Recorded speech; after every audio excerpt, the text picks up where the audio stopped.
क्या आप शादी करने जा रहे हैं? 1 मिनट रुकिए। आपने कुंडली तो मिलवा ली होगी, मगर क्या आपने ये पता लगाया कि आप और आपके पार्टनर कितने स्वस्थ हैं?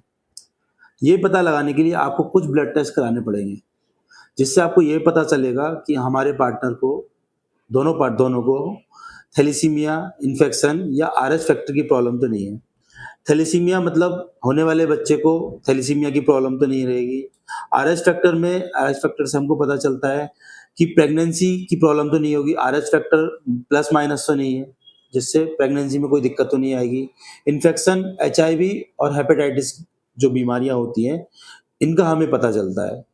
इसलिए शादी से पहले प्री वेडिंग शूट ज़रूर कराएँ, फ़ोटोज़ खिंचाएँ, मगर उससे पहले एक pre wedding blood test panel ज़रूर कराएँ, जिससे आप और आपके पार्टनर को सुरक्षा का वादा एक-दूसरे को आप दे सको और आप अपना भविष्य बिना किसी बीमारी के एन्जॉय कर सको। Thank you.